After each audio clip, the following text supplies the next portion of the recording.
everyone, my name's Alyssa Hartman, and today I'm going to be talking about healthy ways for divorced parents to co-parent for my family life education topic. To start off, divorce is not a factor couples anticipate or prepare for during a marriage, so when it happens, it's very unexpected and very hard. The life-changing situation can impact the couple and their respective families in many different ways, especially if there are children involved. These changes can be long-lasting and traumatic for the children. This is why it's important for parents to recognize healthy co-parenting habits and having the ability to practice these choices. Now, moving on to how divorce affects children. We have 1,100,401 children live in a divorced home in the United States. 20% of the children living with a parent who is divorced live below the poverty level. 53% of the children living with a parent who's divorced live in a rented home. Now, there are a lot of emotional effects along with this. Many resilient children still report painful memories and ongoing worries about divorce, their relationships with their parents, and their parents' relationships with each other.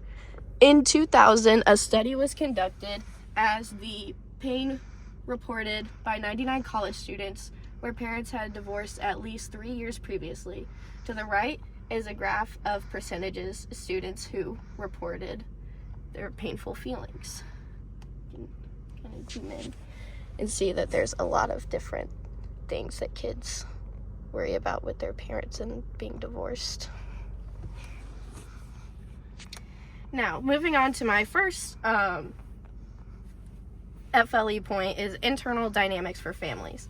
There's two types of co-parentings. There's cooperative co-parenting and there's competitive co-parenting. Cooperative co-parents are parents who support each other in their caregiving and parenting decisions. Competitive parents is where one or both parents actively undermine the other's parenting. So examples of this would be cooperative co-parenting would be like parents agreeing to equally split like medical payments for athletics, just supporting their kid throughout each other, their games, like sitting together, just being like cordial with each other. And then competitive parenting is where one parent, like the kid will be with one parent for the weekend, and that parent will just completely look down on the other parent and talk badly about everything that they're doing, trying to persuade that child to be more on this parent's side than the other parent. Now, after those two descriptions, I think we can all agree that cooperative co-parenting is better. But why is that? It sets a healthy example for a good relationship for the children, so they have a good relationship to look on as they grow up and kind of replicate themselves. It's more beneficial to the children to be around a co-parenting relationship that's caring and supportive instead of judgmental and degrading. It's proven to have a large good impact on the social behavior of the children involved, and it encourages healthy communication and social behaviors.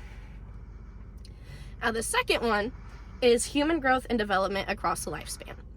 When parents get divorced and they have children that are at a very young age, it can be very impactful to their social, mental, and emotional health.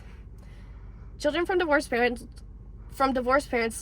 families typically have better communication with their fathers than their mothers. And in a journal, it said that mothers tend to become the stricter parent. In this case, it's where mothers build more of a rule foundation and they want to keep their child in the home, whereas the fathers are more like, since your mother is being kind of strict on you, I'm going to give you a little leeway so I don't look like good cop, bad cop kind of thing. And it's important to maintain healthy communication while co-parenting, as it impacts the type of communication and relationship the children have with each parent. So what this means is if dad is constantly talking to the child, like talking bad about mom, child's not going to want to go to their moms, and they're not going to want to have that conversation with their mom because they're just constantly hearing bad things about her, and vice versa if it was mom talking bad about dad. Moving on to the third one is interpersonal relationships. A divorce takes a child's world and turns it completely upside down as they have to become adjusted to this new normal. It is very common for children to act out and have much more rebellious behavior. In an article, It says research has documented that parental divorce and separation is associated with an increased risk for child and adolescent adjustment problems, including academic difficulties like lower grades and school dropout, disruptive behaviors like conduct and substance use problems, and depressed mood. It also said that offspring of divorced and separated parents are also more likely to engage in risky sexual behavior, live in poverty, and experience their own family stability. And if you think back to the graphic that was showed after the intro slide, it even showed on there that a lot of them, they do live in poverty after divorce. Unhealthy communication skills and unhealthy co-parenting relationships lead to children acting out as they grow up, resembling patterns of behavior they inhabited by being partially neglected by their parents, which could lead to a rocky relationship with their parents. And communication habits with children and their parents typically don't vary unless unhealthy cohabiting parents are present. I feel like I've been using this example a lot, but it is one of the most likely situations. As a child who comes from divorced parents, this happens a lot. When one parent is bad-mouthing the other, that is when communication habits start to get mixed and start to get interrupted, and when those unhealthy habits start occurring.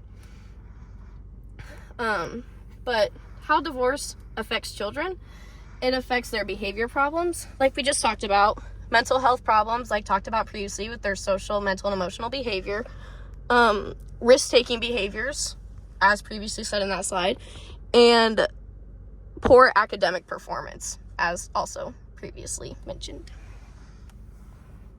The fourth one is parent education and guidance.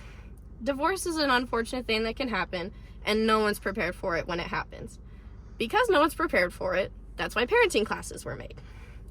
An article online said the education course teaches parents to understand their children's reactions to their divorce and to help their children adjust.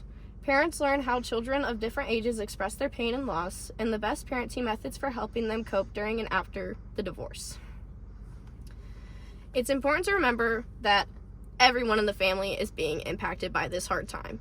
The parents need to realize that not only are they being impacted by this, but their children are also being impacted by it in different ways that they're being impacted by it. So what these classes do is they walk parents through how they should be coping with divorce themselves and how they should be helping their children cope with divorce.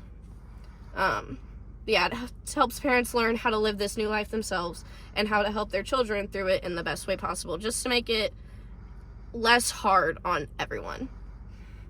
The last one is family law and public policy. Divorce is a very long legal process that can take years. It took my parents 2.5 years to finally become divorced after they filed for it. There are two big court decisions, and that's the custody policy and child support.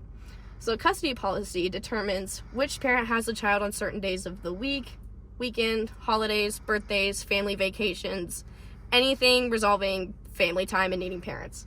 And then the child support, it determines which parent has to make monthly payments to the other to help support the children. So the child support is usually, whoever pays child support is usually determined by the parent who has the higher income. So the parent that has the higher income will pay a certain amount of money to a family or to the other parent until that child turns 18. Once that child turns 18, they don't have to provide any child support or anything like that. And then the custody policy is best determined in court. It's determined by the parents, and it is just a lot less messy if you stick to that schedule. It also makes the children's life a lot easier if you stick to that schedule, because it makes them less confused, and it's just easier for everybody if you just pick a schedule and just stay to it. It eliminates some stress from the situation. And how to protect your children from the stress of divorce. Don't keep the divorce a secret until the last minute or drop the news out of the blue. Help them understand the problem and let them know that you may separate. Maintain your duties as parents and stay equally involved in their lives, such as school activities and birthdays. Don't let your difference affect your time with them. Spend your days with them how you would had before the separation. Keep your children out of intense legal and court disruptions and discussions. And let your child have the liberty to spend as much time as they want with both parents. Being divorced can be very hard and very stressful, but there are many ways to get through it. And I hope this slideshow helped you learn some co-parenting habits.